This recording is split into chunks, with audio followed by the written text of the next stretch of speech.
What's going on, Wolfpack Nation? Hope everybody's doing well today. I just, for those who are tuning in right now, I'm a ACC referee, and I just want to take a second to remind you all that 31 Levi Jones had a personal foul, roughing the passer on the defense, 15-yard penalty, automatic first down. So just as a reminder, everybody. And yeah, for those who are listening in, I got my glasses on because I'm trying to. I don't know where the camera is. It's somewhere, but anyway, and I got my white hat on. So yeah, just as a reminder, everybody. But hey, it's yeah, we'll get into that for sure. We'll get into talking about that play. But thank you all so much again for tuning in, and for those who are here with us, make sure again to send us a comment. Let us know who's here. Love to hear y'all's comments and questions throughout. So as we have some fun here today. So again, big win against Louisville. What was it, 28-13? To limit a Louisville team that going into this game was averaging 31 points and only giving up 13, and actually being the first time. And actually, this was the first time all season that Malik Cunningham did not score a rushing touchdown. So which I think is a definite accomplishment. Again, hey, I think the key going into this game was keep Malik at bay as much as possible, and I think that we definitely did a great job of doing that. So Michael, I'll hand it off to you first, man. So what were your initial thoughts about the game? Yeah, defense played great, like they have pretty much the whole season. Kept us in the game. Offense struggled up until the fourth quarter, and I don't know. It looked like we just ran a totally different offense in the fourth quarter. Yeah, which put up 21 points, and it seems like that's been kind of the story of the whole season. Our defense keeps us in the game, and then offense just does just enough in when we need them to. But a win's a win. A win's a win, exactly. A bad win's always better than a really good loss every single time, and twice on Tuesday. So, all right, Macon, your turn, man. What we got for you?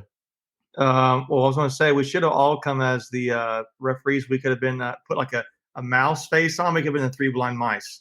But that play was atrocious. I totally forgot about that now until you mentioned it. Well, and again, let's talk about here for just a second here. So first of all, I mean, I think for me, if it was a runner, like for example, if a running back was running like that, because again, Malik Cunningham was basically running out of bounds. But again, the issue which I have with that call is, first of all, he never actually stepped out of bounds yet.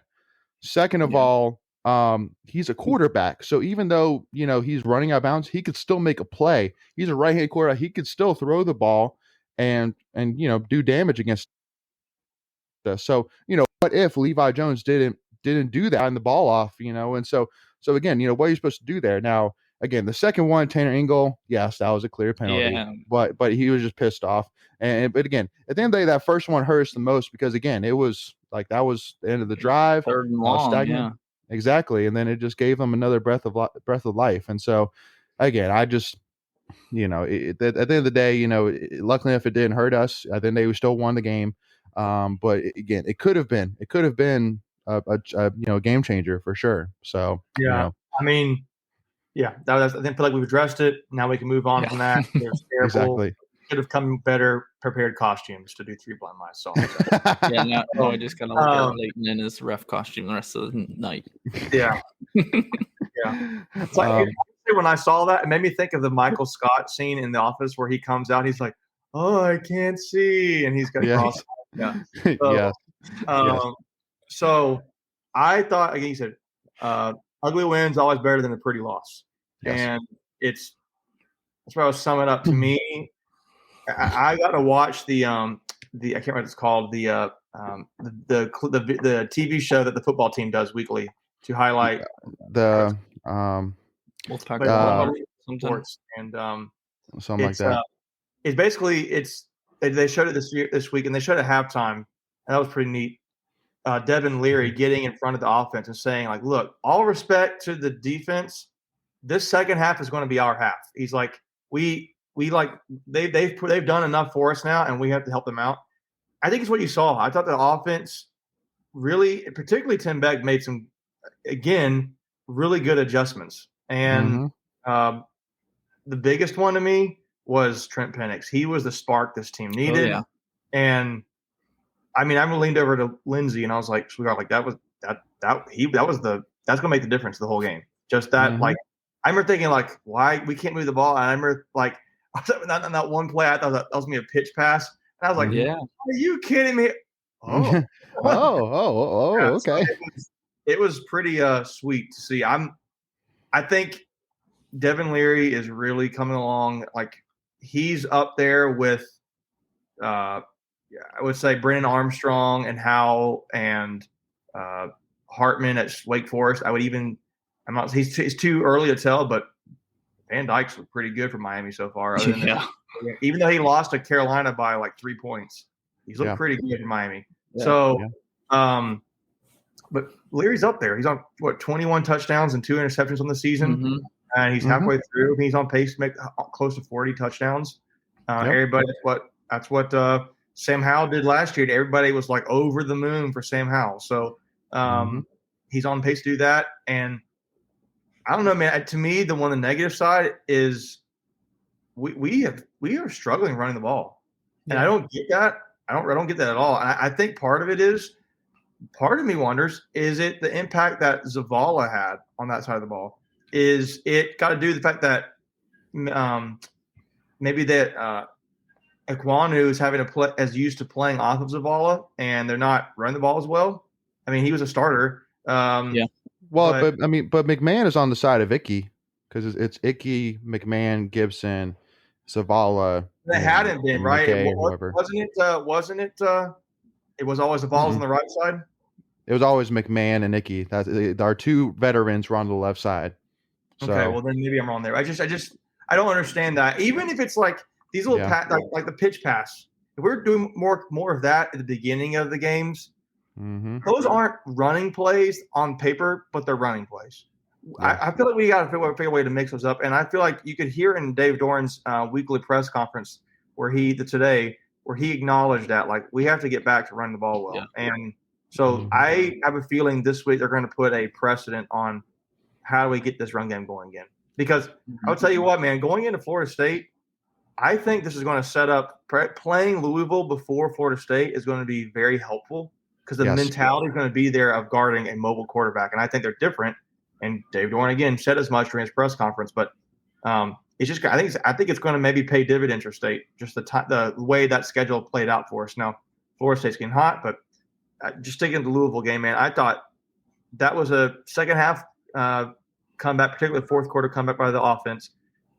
Defense exceeded expectations. Everybody thought they were going to have to score like 30, 40 points to win this game. And we held Louisville to, like, I think notably below their average on points they're scoring in the season. So he said no touchdowns. I think you held Cunningham to like 70-some yards total rushing the ball, which is normally like he's like way up there. So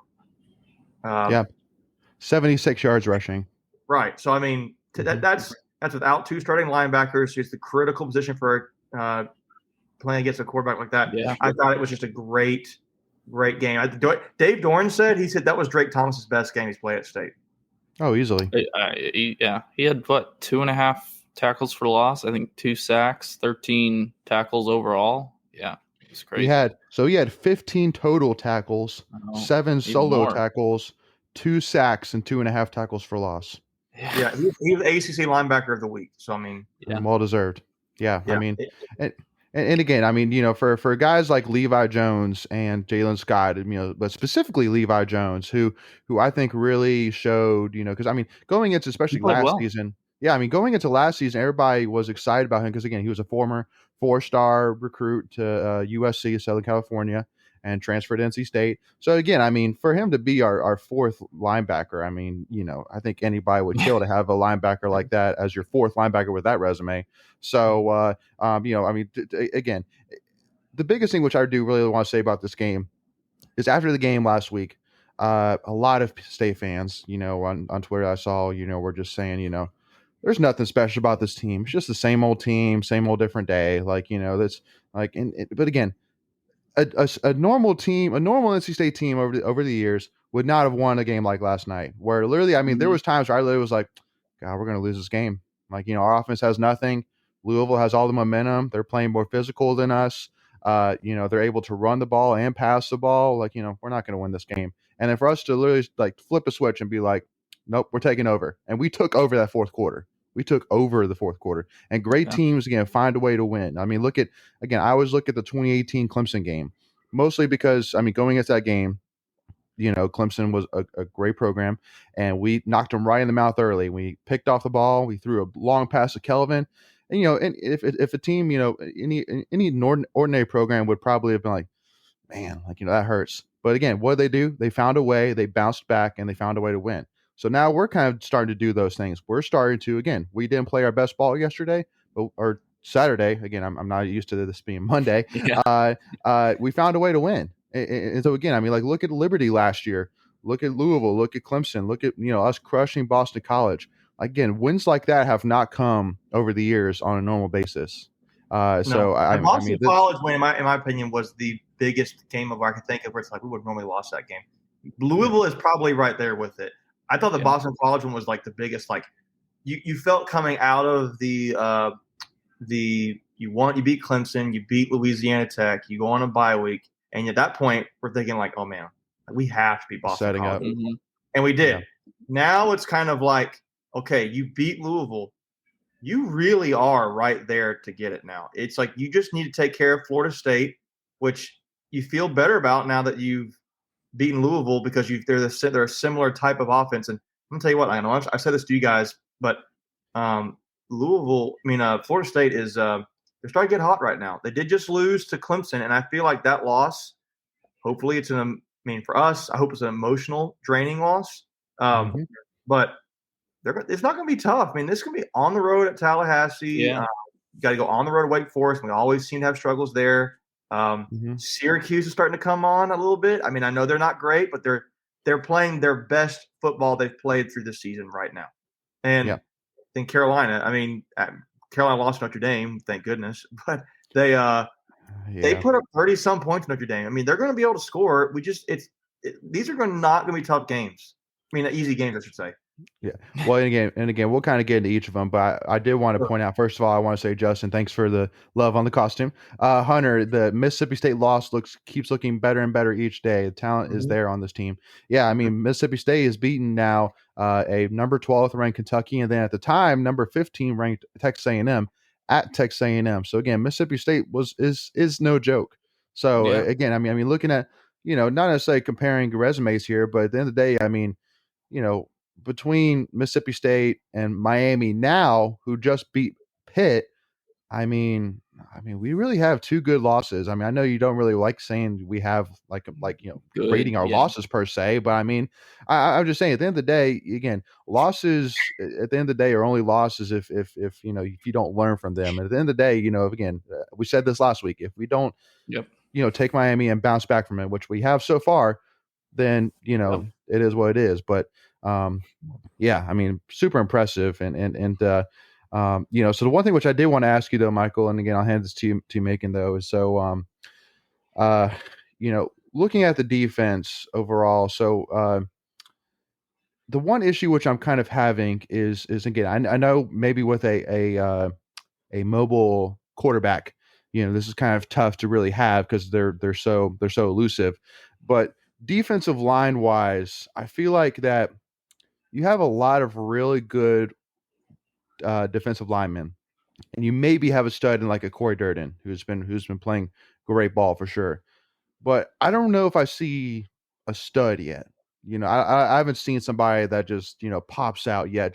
Which not necessarily could be a bad thing, because then and that's why I kind of said like when Bradley Chubb was playing was that by Bradley Chubb being as good as he is, Contavious Street, BJ Hill, and Justin Jones were at a disadvantage. Why? Because then there's only one quarterback to sack. There's only one, runner to tackle. So if Chubb gets to him first, then there's nothing for Street. So, right. So in this case, it could just be that everybody's just, really working well together. But I feel like that's kind of my one worry is, I feel like that, for this season, I haven't seen that guy yet, I mean, which, I mean, not necessarily that we need to have it, but that's my only kind of worry so far that, looking at the defense.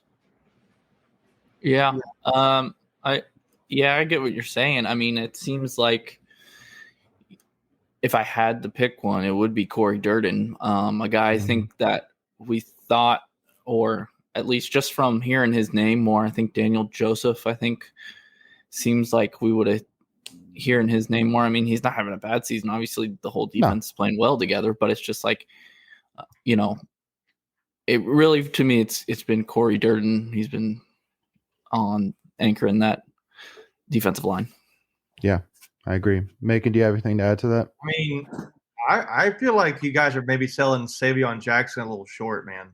He has really come on this season. He's not like a headlining defensive lineman like that in ACC.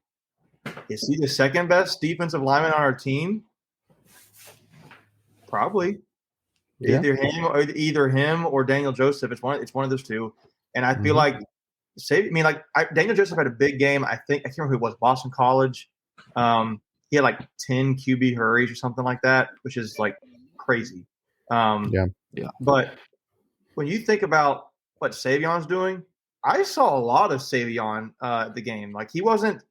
I don't know what his stat numbers were, but if he wasn't getting the stats, he was making a lot of plays. I mean, I can think of like 4 or 5 instances during that game. I thought, there's 90. He's right there. The ball is creating pressure and he's getting the backfield. I'm going to look and see if I can find the individual stats. Well, because like for example, so basically yesterday we had 3 sacks. 2 of them were by Drake Thomas, and then Corey Durden and Daniel Joseph split another one. So again, it's not to say he had 7 tackles. Yeah. And so again, it's not necessarily me saying here, like, oh my gosh, our D-line is just struggling, it's just, and it could be just a recent bias. I feel like, over the years recently, especially under Dorn, between Chubb and between Lee McNeil, Laurel Murchison, that, we've had a stud, and so it's like, who's going to be our stud, so, but. And I agree. I'm going to agree with that. I'm going a little, I agree with you're saying. I do think that with this defense, you're not highlighting the defensive lineman as much right now. In a 3-3-5. I feel like Gibson needs to get his guys in that he knows can run the style of system that he wants to run. And correct. Like Clark's out. Clark would have been a starting defensive tackle, but you're right. Like I said, getting Durden was like getting like a 6-star recruit. Like it was right. It was a big, big deal. And you're seeing especially now that CJ. Imagine him not being here right now. Imagine him not being here. Who would it be? It would be Levi. It would be you might have Levi Jones playing a stand-up defense in a little bit. You would have maybe Davin Van playing a lot more. I mean, imagine having. I just think that's big, but I do think Savion Jackson's probably. I mean, he technically had one more tackle than Daniel Joseph last night, and although Daniel Joseph had 6 tackles and one of them being a sack, but. I think Savion's quietly having a very nice. I'm looking up here. So far, he has 22 tackles on the season. That's it. He's not any sacks or anything like that, but he's got 22 tackles, and that's pretty good. So, yeah. And now the one thing too, which I did, excuse me, want to bring up is Wake Forest, first of all, I mean, obviously the biggest news coming in, which, for those who haven't seen, is that basically the television people decided to put the Wake Forest NC State game time on a 6-day hold. I told you it may happen. It may happen. Oh yeah, no doubt about it. No doubt about it. It may happen, and again, it may still happen. I think the only other game that really might compete with it is really the Oklahoma Baylor game. But it's probably going to happen. That's probably what it's going to be. But I mean, assuming that, and first of all, I mean, UNC. So Wake Forest plays UNC at UNC this weekend, and UNC is a 2.5 point favorite, which I don't know. 4-4 North Carolina playing 8-0 Wake Forest, and UNC is a 2.5 point favorite. I'm not really, but yeah, UNC and now the one thing which I will say again about Wake Forest, which is one reason when everybody says, "Oh, watch out for Wake Forest," is again So basically their schedule so far has included Duke, Army, Syracuse, Louisville, Virginia, Florida State, Norfolk State, Old Dominion. But their best wins Virginia. Their best wins Virginia. Yeah. Correct. But now their upcoming schedule is Carolina, NC State, Clemson, Boston College. So I would truly say that honestly, what Wake Forest has done so far has proven nothing more of what I already knew about them, which is that they are a solid team that is a high-powered offense. But defense-wise, I'm not sold on. I'm definitely not. I definitely see a weakness there with the defense. Now, again, I know that's obviously 2 weeks from now, but I feel like that you just can't help but talk about it because right now Wake Forest is getting a lot of talk right now, even on the national media. Because they've gotten up to number 10 in the country. Everybody's even talking about them. In the the college football playoff, talks, which obviously they wouldn't get there. Just because unfortunately they're they're in the ACC right now, and the ACC is getting no respect right now. But yeah, so I would say honestly, if Wake Forest could pull off a solid win against Carolina, I think that we'll have a different story. But if UNC beats Wake Forest, then that'll be interesting for sure. Because it's gonna be. Yeah. It's like, would you rather UNC win? Not. I'm not saying that. Asking this question like as in, would you like as far as, do you hate UNC enough to right? Or Wake right. Forest? I'm saying, for the sake of Wake Forest going into the state game, would you rather Wake Forest to win or them to lose? I tend to think I like to see them lose because the mentality is, oh man, we're not perfect. Right. And they go into the game, and it might be a little deflating. They're 8-0, and they finally get their first loss. Does that make them more like, oh, we're going to get straight and get back to getting another win, get in the win column now? But I hate UNC. I kind of I kind of want, for the sake of state, I think UNC should win this game.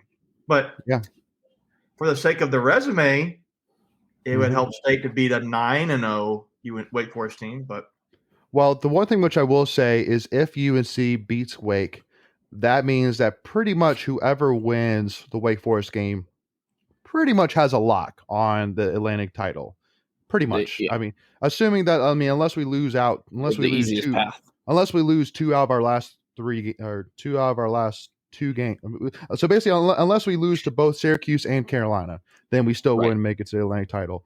But so that's the one thing which I will say. But also too, from a mindset wise, I agree with you, making, and the fact that I think that also too from a fan standpoint, because I feel like a lot of state fans are really nervous about this Wake Forest game and going to it because they see Wake Forest as a huge threat.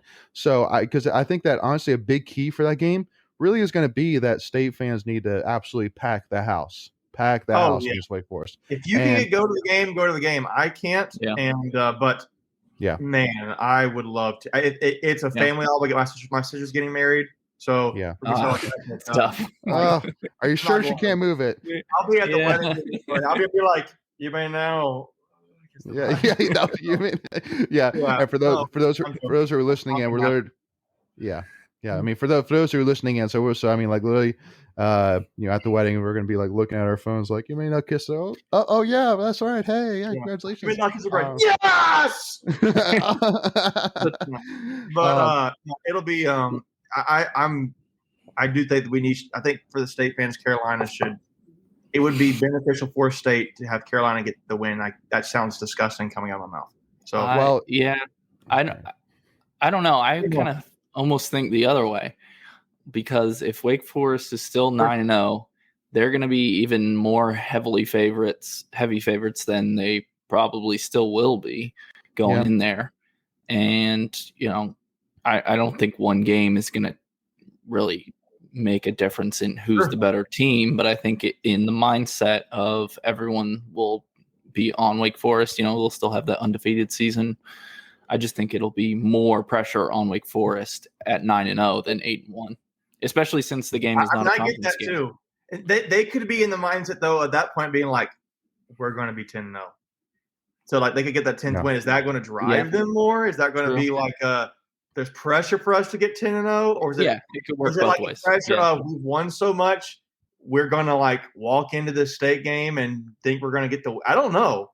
It's like one of the most interesting NC State Wake Forest games I can think of. Now, one thing, especially, go ahead, Michael. I was going to say, especially since the Carolina game is non-conference, so even if they do lose that, it doesn't matter for Wake Forest to win the ACC. See, so. And again, my understanding is then it really doesn't come down to how you do in your division. My understanding is how you do in the ACC, period. Yeah. So meaning that a Carolina game does count towards Wake Forest because we would both have one loss. It's not about what your wins and losses within your division. It's about what your wins and losses in the ACC. Period. We need to get like an ACC official on here. That's how it was. Yeah. Now, unless it changed recently, it might have changed recently. It's the Wake Forest UNC game this weekend is a non-conference game. It does not count for non-division game. Non-division game. No, non-conference. It doesn't count. I promise. Carolina's in our conference. Carolina's in our conference. It doesn't. If you look at their schedule, all the ACC games say ACC by it. You look at the UNC game; it doesn't have the ACC logo by it. Because they wanted to do it, the in-state rivalry. Because we're not in their division, they only play them once every 6 years. So they scheduled non-conference games between Carolina and Wake Forest. Both schools agreed on it. It's weird. I mean, I'm looking at an article here, Leighton. It does say 2015, from January 26, 2015, North Carolina Wake Forest jointly announced Monday in 2015 that they have agreed to play a non-conference football series in 2019 and 2021. Wow. And it's weird. You're probably thinking, aren't Carolina and UNC? I mean, Carolina and Wake Forest in the same conference. I don't really know how to read through this, but yeah, he's right. It is. Wow, it's weird, but yeah, lose or win. My mind is blown. No, it's so weird. What? And if that's the case, we should play Duke more often. If they can do that, we should play Duke. I mean, I get Duke stinks. I won't say sucks, but they're right on the road. There's no reason why we can't play Duke. That's a little side tangent, but that is either way. So hey, let me shift back. I feel like we got too far off the Louisville game real quick to talk about this, and I wanted to ask you guys this question. The Louisville game, what would you say was the biggest series or moment of the game? Like, or one of the key moments in the game to you guys? So Michael, I'll let you. So one thing that I wanted to answer Shadow Works' question. So if you're talking about the Florida State game, it's at Florida State. Wake Forest is at Wake Forest. Sorry, go ahead, Michael. Two that stick out. One on offense, one on defense. Defense, the drive where they called the roughing the passer, and then Tanner Engel also got the late hit. That moved him down the field 30 yards when we should have been off the field. They should have been punting the ball. And then for our defense to hold him to a field goal there, that was huge, I think, because at that point they could have made it a 2-score game, and we kept it within 6. And then offensively, I think we talked about it a little bit, the play in the fourth quarter to Penix, the fake pitch. And like that was a play we definitely hadn't run it that game. I hadn't seen it much all season, and it was just something like even like I thought he was going to pitch it. Yeah, I thought he was going to pitch it, and I was like, oh, that's actually a creative way to get the running game started. Like I like that, and then he faked it and threw it over the top for a touchdown. And it was they've pitched it before like that a few times. I know they did. I remember that specifically, but yeah, that was I like it. You could tell it fooled everybody in the stands. Mm-hmm. It fooled everybody. Oh so, yeah, great play call. And then for me, I mean, defense wise, so I would say honestly, the biggest play for me, I would say honestly, is stopping them early in the game where they missed the field goal. Yep. And they mostly because beforehand they decided to go for the field goal and missed it. That was huge. Yeah. Now, mostly I would say again, I don't think honestly the field goal, like if they had made the field goal, I still don't think it would have changed my thought on it. That at the end of the day, for us to stop them, especially when you have such, I mean, I think they were like on the 1 yard line, something like that, right? And then and Drake Thomas had a absolutely elite open field tackle to bring down Malik Cunningham, because it was pretty much Malik Cunningham, Drake Thomas, and there was nobody else around them. And so if Malik would have won, then that would have been a touchdown. That would have been an absolute. That would have been tough. Cunningham ran to the right, and he had like 5 yards. He was trying to look for the tight end, I think, coming out a little bit, releasing and he out wasn't there. So it's basically like, what are you going to do? We got you locked down, and that was a great individual play. Drake got him down. And then offensively, so there's two that come to mind. Obviously, first of all, I mean, one is more of just like Bravo, which is Devin Carter's touchdown to ice the game. More just because what a more perfect person to catch the touchdown pass than somebody who obviously got a lot of heat last week, which was completely unjustified for sure. Now, I mean, I say completely unjustified. I mean, it wasn't justified, but at the end of the day, I mean, it comes with the territory. I mean, when you're like that, it's going to happen. But I mean, I guess to the extent that it went, where everybody was starting to question like if he was a good player and all this stuff, like listen, he's a great player. He had a bad game, and he more than bounced back this week. But and then the other one which comes to mind is in the first quarter, late in the first quarter, and it was a pass to Emeka Mezi on the visitor side around the 50-yard line, and the defensive back fell over, and Emeka caught it and ran for like 25 yards down the field. And the ref threw a flag, and I immediately thought, and all the Louisville coaches were pointing, oh, yeah, offense. And then they called a defensive holding, which, looking back at it, you didn't really necessarily get a great angle on it. But basically, what it looked like happened is basically the defensive back guy was basically locked in with Emeka.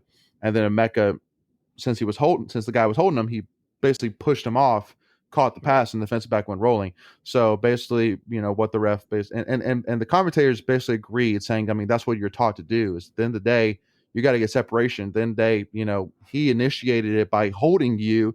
So at the end of the day, you're going to get the edge. But I mean, to basically turn, what could have been, the refs, So I'm going to take these glasses off for a second in honor of that call, because we do appreciate that call, because it could have easily been, I mean, that was basically a 60-yard play, because it could have, instead of gaining like 40 yards, it could have gone 15 yards backwards, and that would have hurt. So, all right, great point. Now put the glasses back on. yeah. I hate seeing my eyes. But that's a great play. I thought the defensive play was that early one. Mentally, that was a game changer. They get all the way down there. They can't score a touchdown there. They try to field goal and they come away with nothing. And right after a timeout too. So just total deflation over there. I think not deflation, but they just totally mentally weren't the same afterwards, except that one deep shot, I think it was.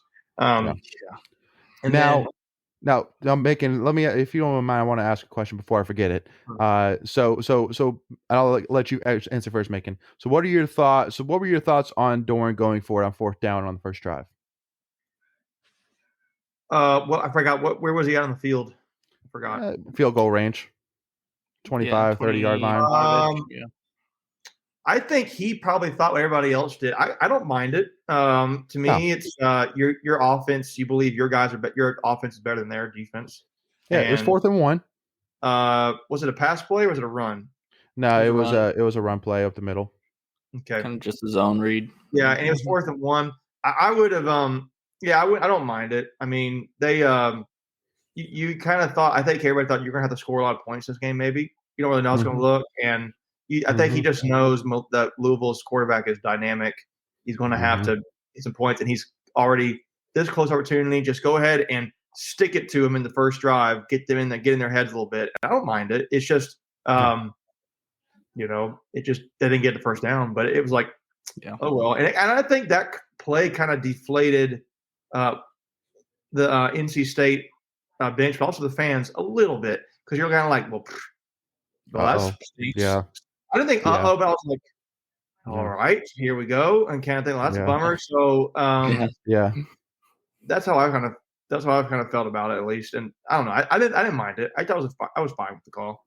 Yeah, Michael. I have no problem going for it early in the first quarter. Obviously we're deep in their territory. Our defense has been great all season, and you don't get it. You trust your defense, and it worked out. I think like in Florida State, if they do the same thing again, the same field goal range, same position, I'm not gonna be mad at them, because like at that point again, it's different. A case where you're on the road, try to get a win. You want to get in their head mentally early and go for it. If you believe your offense is better than defense, which it is, do it. Just go get it. And you got so many weapons. And I personally, on the side note, they have got to figure out a way to integrate Penix more into the game. I mean, he only had 4 plays. He only had 4 plays, I think, in that game. And every time he touched the ball against Louisville, the way they used him, that was the way they need to use Penix. I mean, it was kind of getting out in space, but he really did look like a miniature J Sam out there. Like I was about to say that. But the way they used him was the same way they used Jalen Samuels. He would run the ball a little bit, you get him out in space, and a little shallow route. I mean, that was great. And but yeah, they go do that against Florida State. I'm not mad at that. I think it was the right call, or I'm okay with the call to your original question. Yeah. Well, again, and I always say those calls are, the calls where you're an idiot if it doesn't work, but you're a genius if it works. Exactly. So it's kind of like I would have thought late in the game. I would have. I don't know. Well, it depends. It depends on the situation. Depends on how many you're down, how many you're up. So, but now, like for example, the Miami game last week where Trent Penix had the fake punt. Again, if we didn't make that, I'm sure there's going to be state fans going, "Oh my gosh, why can't you just punt the football?" So again, I think it all. Sorry. No, I think it all comes down to at the end of the day. Doran and us, everybody should have at that point. We didn't know at the time that our offensive line was going to struggle as much as it did against Louisville.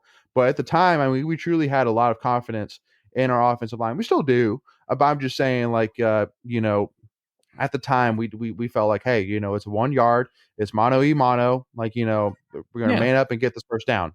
So again, it happens. So, but So I definitely wanted to ask that now. So, Meg, I know you had it. Did you have another question before I put mine in? No, I mean, I was thinking about the game a little bit. Like those plays you mentioned, those are kind of like they could go either way. It just depends on the situation. I think one thing that's also kind of important for I think to discuss too with the Louisville game, and then I guess we're kind of 20 minutes left in the show tonight. But we won this game with 44 rushing yards. You're not State can't do that moving forward.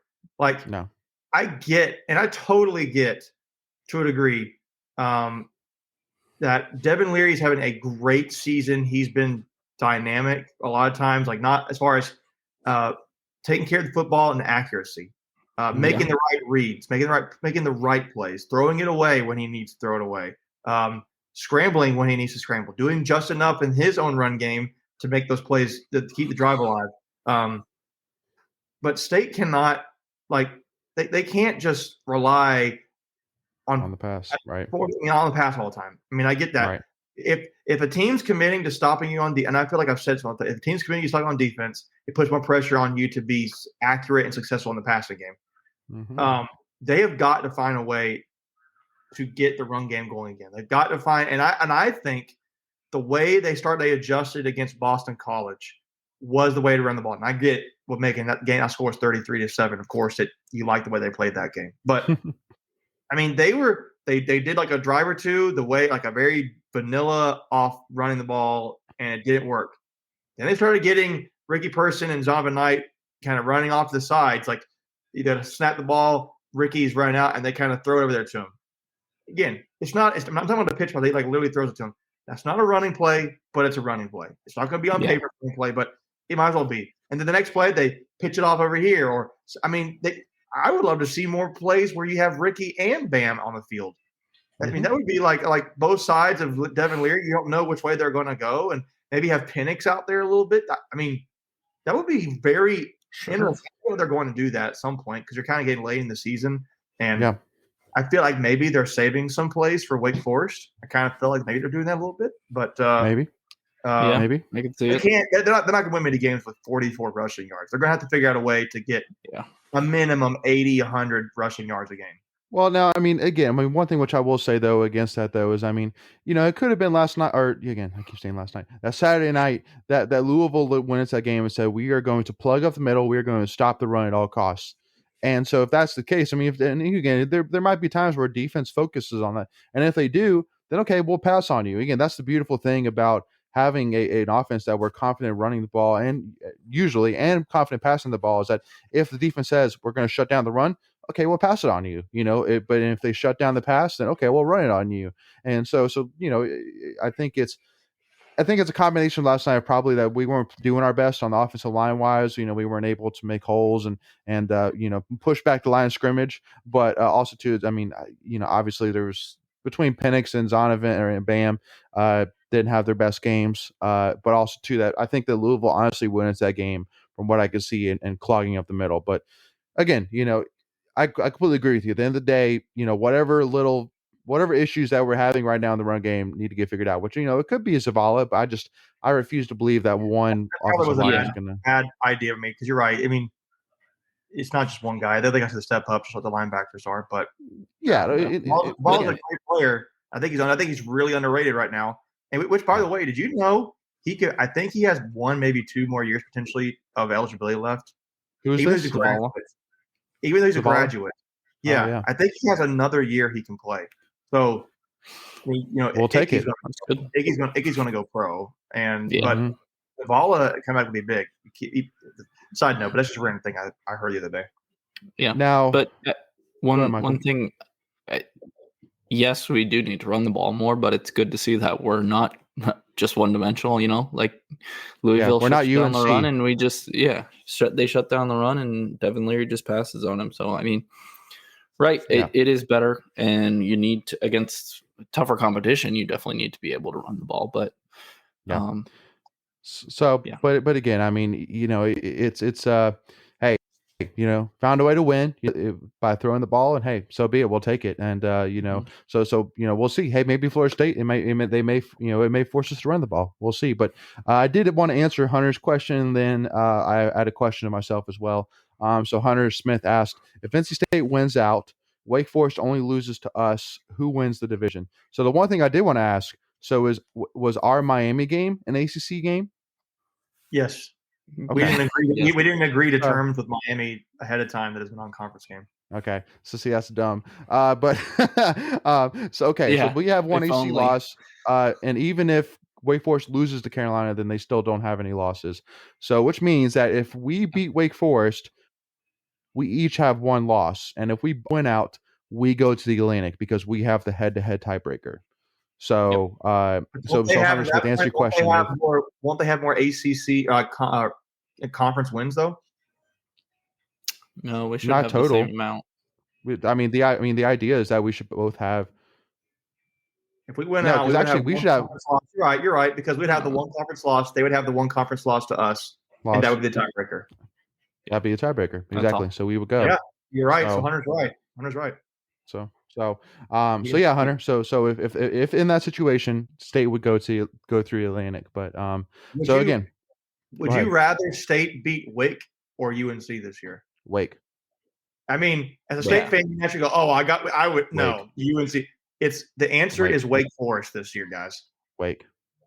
Now, the one thing which I will say is, again, I mean, the way that if we beat Wake, beating Carolina is important, because if wins out, then if we lose to Carolina, then Wake Forest wins the Atlantic. If you got to pick one, it has to be Wake Forest, because Wake Forest, again, like you said earlier, Layton, they still have to play Carolina, us, Clemson, and Boston College. And I get Boston College is now really fallen off, but.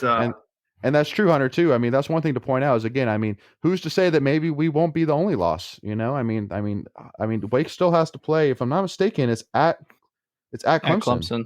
At Clemson, at UNC, yeah. And is it at Boston College? Is it at Boston College? I think it's at Boston College, yeah.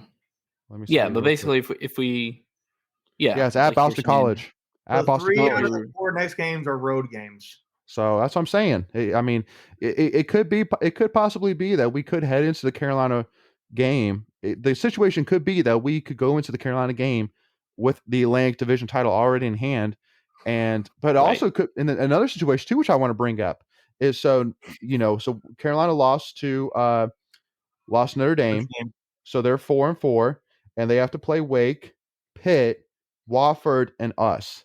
So assuming more likely at this point, not more likely because Carolina's a favorite, but assuming that Carolina loses to Wake, loses to Pitt, beats Wofford, that means it comes down to us, and that they would have to beat us to go to a bowl game.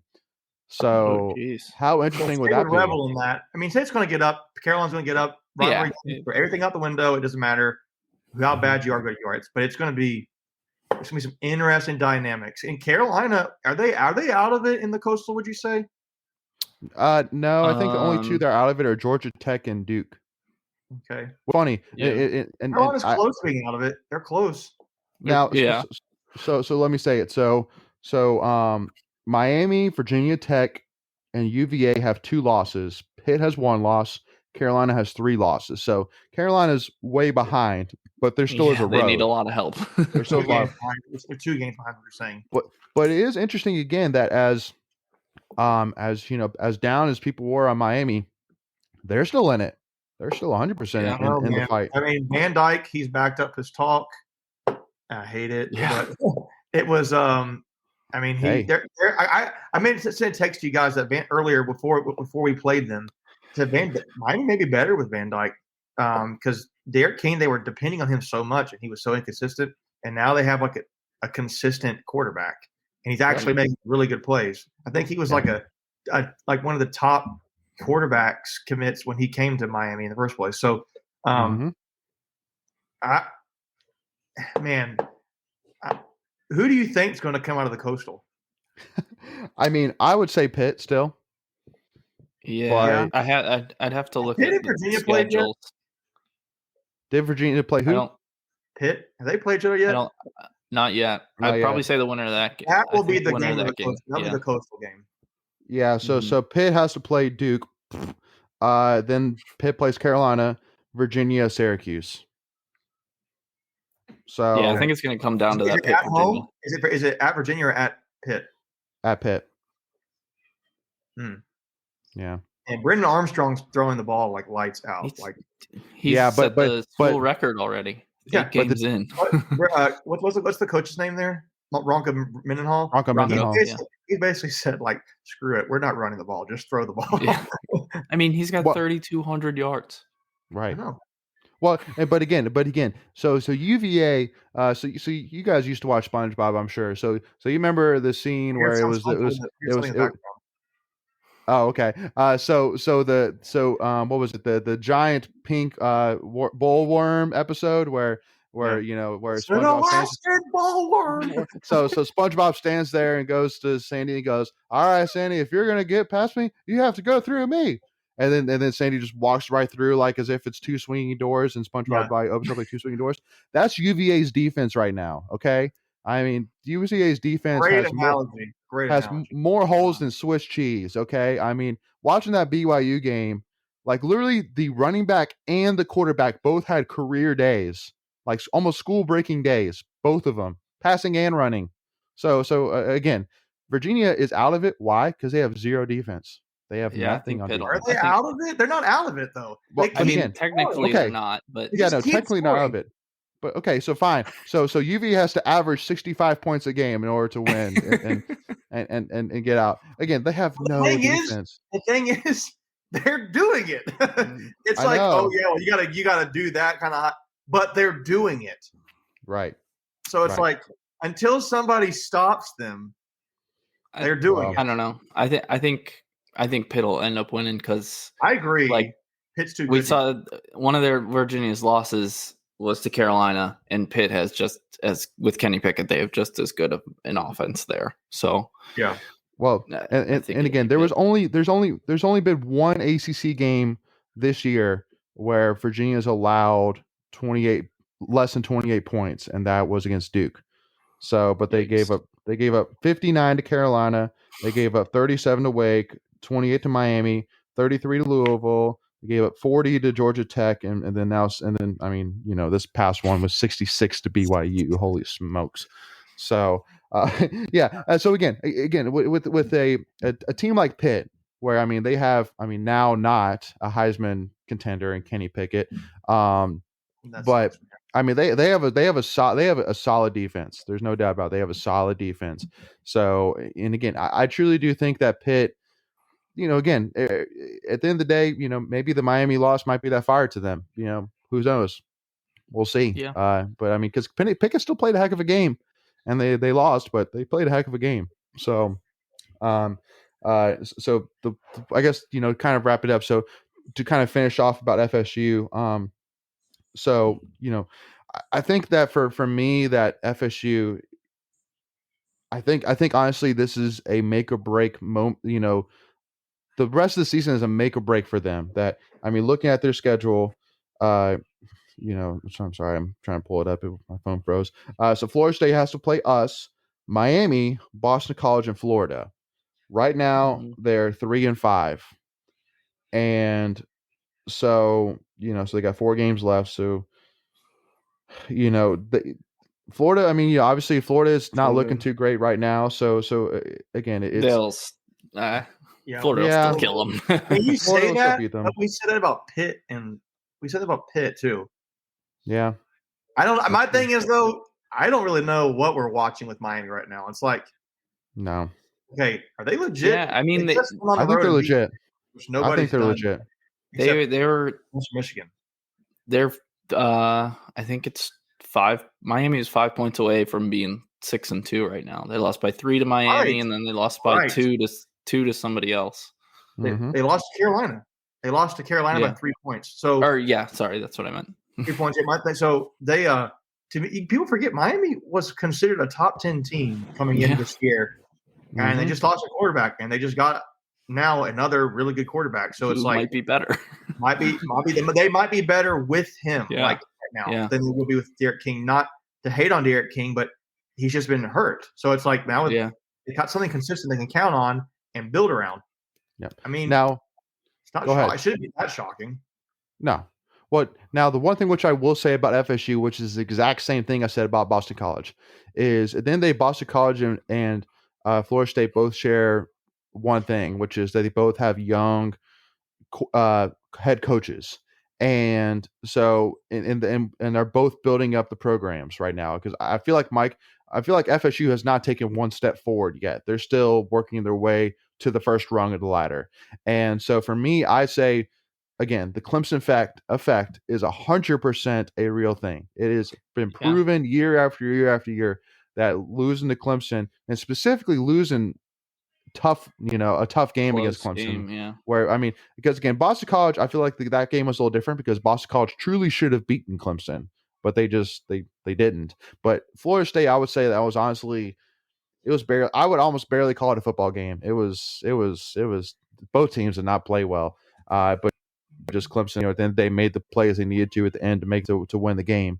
But so if FSU again can bounce back and play well, I'm not saying beat us. I'm just saying if they could play well against us, that'll be impressive. That'll be a step for them in the right direction, I would say, even though they may not look at it like that. I would say honestly that again, I mean, but again, look at Boston College. We said that, and Boston College did not look like Boston College that we saw before the bye week, and they still haven't, honestly. Emotional loss.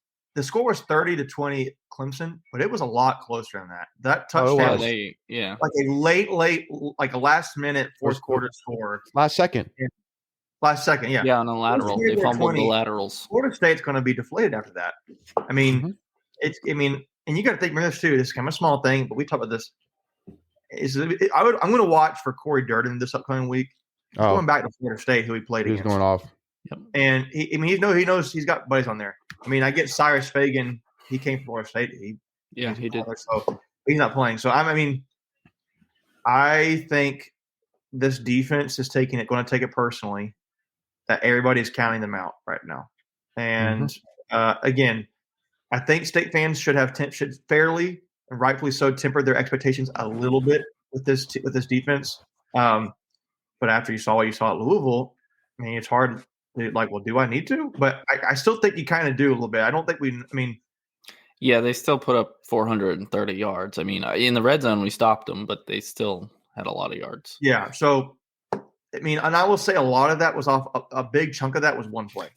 Yeah, 75 yards on that one play. 300 yards still a lot. 300 yards still a lot. That's you just got to figure out a way. And I don't know who Florida State's main weapons are other than Jordan Travis. The quarterback. Their running back. Running back is I forget his name. Corbin. Yep. Deshaun Corbin, who's a sophomore. Is he healthy for this game? Yeah, didn't somebody say he was injured?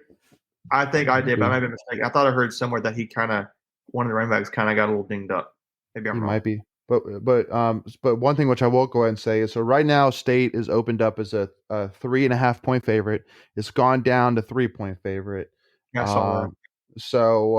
So yeah, even Vegas is calling it a close game. But one thing which I do want to go ahead and say though, which I think is hilarious, is so the Wake Forest Carolina over under. Can you guys maybe Michael, you may have already seen it. Oh, I know where a high number. I can already guess. I think I saw it already. Making you give a guess, and then give me a guess, Macon. 80 or 90.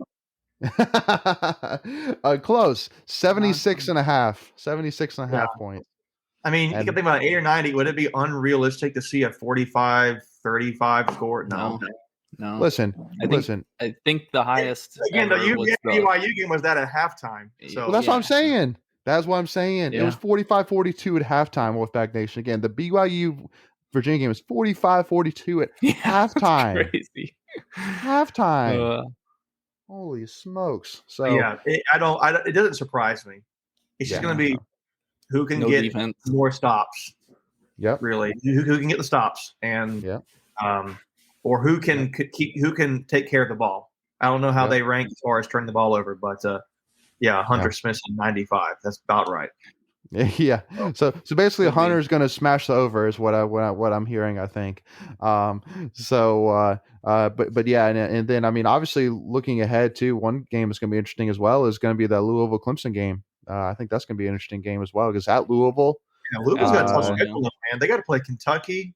They've got to play Clemson, and then I mean Syracuse at home. They put Louisville play Syracuse. At home. Have you seen the running back Sean Tucker for Syracuse when after each game? He's leading the ACC in rushing, but after each game he always tweets out, he's like, I was pleased with my performance today, like whether they win or lose, and like tweets out his stats. Yeah, it's so funny. Interesting. Well, Sean Tucker was like getting he was getting a little bit, or like early in the season, he get some Heisman talk a little bit, and then he's over 1,000 yards already. Yeah, he is their offense again. So we'll talk about Syracuse when that happens. Now the one thing though, last point I want to make though, and this is in honor of Wake Forest, is so can we agree that more likely right now the Heisman is Kenneth Walker's to lose? And the only reason I'm bringing this up is because he's a former ACC player. Yeah. Is it? I mean, probably. He had 5 touchdowns against Michigan. 5 touchdowns. I know he did, but I'm just saying people are now drooling over Caleb Williams at Oklahoma. But again, absolutely. That would piss me off. The question is, best player in college football. Mm-hmm. Is it Kenneth Walker or is it Caleb Williams? But I think there is debate there. Yeah, I mean, but again, how can you give a guy? How can you 5 touchdowns against a top 10 team in a rivalry game? I get it. I think Michael and I are about to say the same thing, which is how can you give a Heisman to a guy that didn't even play the full season? Well, no, I wasn't going to say that. I was going to say, how can you give the Heisman to a guy who barely beat Kansas? That's true too. So, but again, they really shouldn't have. Kansas got hosed by the refs in that game. Walker had a bad game this season at all? I don't know. I mean, nothing that's really stood. I mean, everything's built up to this point. We've been talking about him even up until this point, and now he just had his probable Heisman moment, which is getting 5 touchdowns on playing against a top 10 team. Yeah, on college game day. 8.6. Oh, wow, that was that previous game. I don't know. I don't know if he'll win it, but I would say it's his to lose right now. 14 touchdowns, 6.8 yard average, 1,194 yards so far. That's crazy. And then it was like Caleb Williams, just out of curiosity. I mean, that's all. How many games he played? He's played probably 8 or 9. Caleb Williams probably. Caleb Williams. So that means he's averaging on give or take 120, 130 yards rushing per game.